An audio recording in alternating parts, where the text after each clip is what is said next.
Hey everybody, in this video we're going to be talking about Stephen King's 2008 novel Duma Key. We'll be showing you the points to look for when trying to identify first US and first UK editions of the book, as well as talk about the work itself. The first US edition of Duma Key was published again by Scribner, Stephen King's current and now long-term publishing house. Has just this beautiful, eye-catching wraparound jacket artwork that very much ties in to the story. It's just probably one of the most attractive jacket artworks in the entire Stephen King universe. You can call me crazy in the comments if you want to, but this one is just lovely. I remember when this was published and just staring at it and thinking, man, what a cool picture. It just draws you into the book. But anyway, inside the jacket flap there, look for a price of $28. And on the copyright page, Scribner makes it so easy.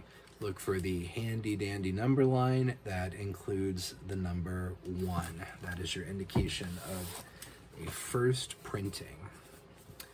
Under the jacket, the dark blue boards, black over the spine, and kind of coppery colored printing.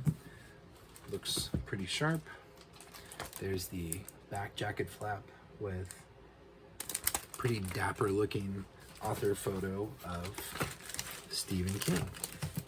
This was another, in the modern era of the 90s to now, I mean, this is another behemoth print run book. It is not particularly valuable at all. It's not particularly rare or hard to find, but that does not mean that it's not a good book and it's not worth picking up.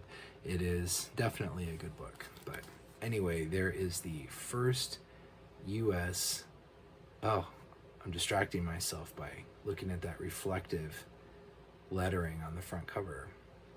I just love it. This is really one of the coolest looking Stephen King jacket artwork of all time, in my opinion. But anyway, there is the first US trade hardcover edition of Duma Key. Hey everybody, so today we're going to be taking a look at the first UK trade hardcover edition of Duma Key. This book was published by Hodder and Stoughton in the UK. It has a publisher's price of $18.99 on the inside of the jacket flap. And the copyright page will just have a number 1 to indicate first printing. The book itself is bound in maroon cloth boards with gold foil stamping on the spine. Very nice binding, actually. And that is pretty much it for this book. It's just a trade edition, so not a ton to say about it. But there you have the first UK trade hardcover of Duma Key. So as many people know, Stephen King winters and spends quite a bit of his time in Florida, where he and Tabitha have a nice home. And Duma Key was one of the first works, if not the first work, certainly the first novel of Stephen King's that was inspired by and set in Florida, which makes it a nice change of pace from his usual Maine setting. It's not that there's anything wrong with Maine. I've never been there, but I feel like I've lived there. I don't know, because of Stephen King's works. But that's the first thing that jumps out to me, and that I found very interesting about Duma Key, is that it's set in a different kind of environment than what you're used to with Stephen King. But it does share many similarities, particularly with, I think, Bag of Bones comes to mind. So that book is about a writer who has suffered a loss and is trying to put his life back together. Duma Key is about a man who becomes quite an adept painter, who is kind of going through something very similar in his life, a deep trauma that he's trying to crawl his way back to normalcy from. And there is just something that I found very familiar about the premise and the basic kind of beats of the story, which, I don't know, at the end of the day, I think I just wasn't in the right headspace. There was something about Duma Key that kind of started grating on me early on, and it takes, in classic long Stephen King novel tradition, takes 250, 275 pages for the book to really kick into gear. That's not always a bad thing. Insomnia is very much like that, and I thoroughly enjoyed Insomnia. I've now read it or listened to it twice, and I liked it just as much the second time. But there was something about Duma Key that just kind of felt like going through the motions. And I have a Stephen King fan friend named Diana, who Duma Key is absolutely hands down her favorite Stephen King novel of all time. And I respect her opinion very much. And so I tried and tried while I was listening to the audiobook to get into it, to think, am I missing something?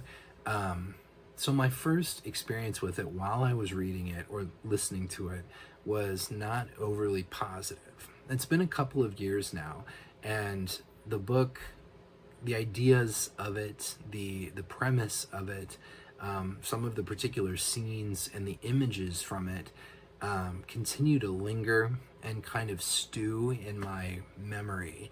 And I look forward to rereading Duma Key, maybe not like in the next couple of months, it might be a few years down the road, but I do look forward to revisiting it because you never know, at a different point in your life, you come to something with different experience and it might hit me completely differently. There's a lot there that's really interesting, and there's a lot there that I want to go back to and try again. But anyway, once the story kicks into gear, there are some really, really interesting ideas. There's some really interesting set pieces. The house, Big Pink, and just the views and the descriptions of the Florida sunsets are absolutely beautiful. And I really wanted to just get into the world of this book. If there was a movie adaptation of Duma Key, I would be totally down to check that out. But unlike Cell, which I previously covered, which took Stephen King all of like 9 months to write from start to finish, Duma Key was much more leisurely, like a year and a half or so.